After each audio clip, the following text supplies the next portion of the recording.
Bonjour à tous, je m'appelle Boris Nasdrowiski. Je m'occupe d'une ASBL qui a pour objectif la défense et la promotion de la petite voirie publique, principalement en Wallonie et à Bruxelles.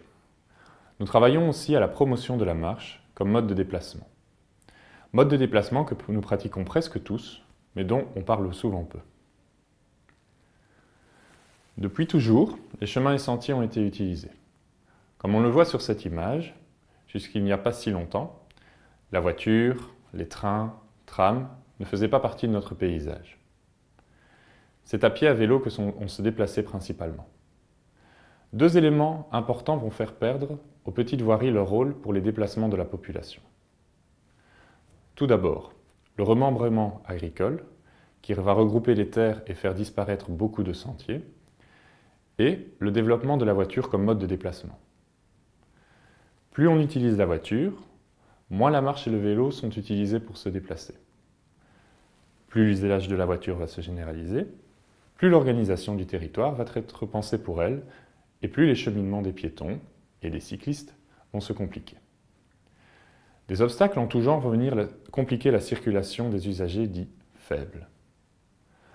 En plus de ces obstacles, le maillage des petites voiries, chemins, sentiers, voiries avec trottoirs, va être déstructuré.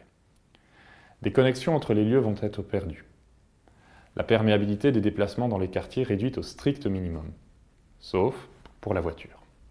Dans les années 90, il est question du pic pétrolier, des problèmes environnementaux, du protocole de Kyoto. On se rend compte que certaines choses doivent être mises en place, que le tout à la voiture a ses limites. Comme il est possible de le voir dans cette étude, il ressort aussi que la population connaît de moins en moins bien son territoire. Vous voyez sur cette image le territoire connu par 4 générations. Nous sommes connectés au monde grâce à Internet, mais nous ne savons plus ce qu'il y a derrière chez nous. Pourquoi? Pas simplement à cause des réseaux sociaux et autres, mais tout simplement car nous n'avons plus accès à un réseau de petites voiries qui nous permettent de parcourir en sécurité notre territoire à pied ou à vélo.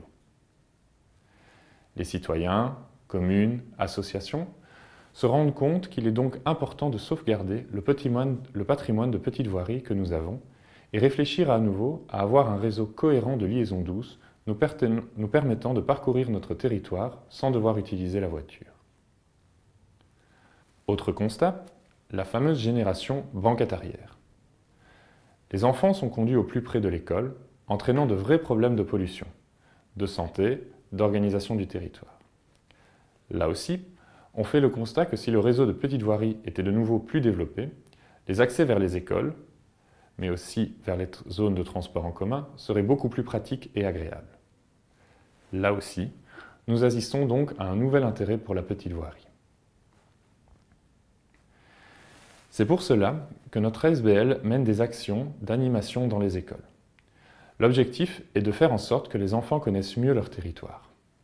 Nous leur apprenons à connaître les environs de l'école, à savoir s'orienter dans l'espace. Ils observent aussi les alentours et font des propositions d'aménagement pour améliorer l'accessibilité vers leur école. Ils deviennent ainsi de vrais acteurs de changement. Nous travaillons à faire en sorte que des rangs soient organisés afin que les enfants puissent aller de certains points de rendez-vous de l'école vers chez eux. Dans certains cas, ce sont les grands-parents qui conduisent les rangs. Les enfants apprécient car ça leur permet de partager un moment convivial entre eux, d'avoir un moment de partage avec les adultes, toujours friands de raconter une anecdote sur leur quartier. Afin de faire en sorte que les petites voiries soient plus utilisées, Sentier.be réalise également des conférences, alimente un site internet, Sentier.be, et est à disposition de toute personne souhaitant des informations sur la petite voirie publique. Nous réalisons aussi différents projets. Par exemple, les réseaux communaux de mobilité douce qui ont pour objectif de relier les pôles intéressants d'une commune, école, pôle de vie, gare, en utilisant au maximum la petite voirie. Pour cela, nous travaillons le plus possible et le plus en amont possible avec la population. Ils nous aident à réaliser un inventaire très précis des petites voiries, font des propositions de liaison. Cela permet ainsi que la population se rapproprie les chemins et sentiers souvent délaissés. les liaisons retenues sont balisées afin que toute personne le souhaitant puisse les emprunter sans avoir besoin de carte. Nous ne nous arrêtons pas à baliser simplement des liaisons. Notre expérience montre en effet qu'il est très important de sensibiliser les habitants aux aménagements mis en place. Un chemin bordé de murs de 2 mètres de haut ne pourra certainement pas être utilisé longtemps. Pourquoi ? Car l'on perd le contrôle social sur ce chemin. L'insécurité s'installe et le chemin risque d'être abandonné. Au contraire, un chemin ouvert sur son environnement, agréable, donnera envie de l'emprunter. Trouver des compromis avec les autres acteurs du territoire est aussi très important. Sur cet exemple, il est possible de traverser des terres agricoles cultivées sans que cela soit nécessairement une contrainte pour l'agriculteur. Ce dernier cultive sa terre et ensuite les usagers retracent le chemin par leur simple passage. Une gestion tacite entre cultivateurs et marcheurs s'installe, permettant à chacun d'y trouver son intérêt. Parfois, il n'est pas nécessaire de chercher très loin dans les actions à mettre en place. Dans l'exemple à côté de moi, vous voyez un panneau « Voie sans issue » F45, sur lequel on a rajouté un simple autocollant qui indique que oui, c'est une voie sans issue pour les voitures, mais pas pour les piétons, cyclistes et même pour les cavaliers, car elle se prolonge par une petite voirie.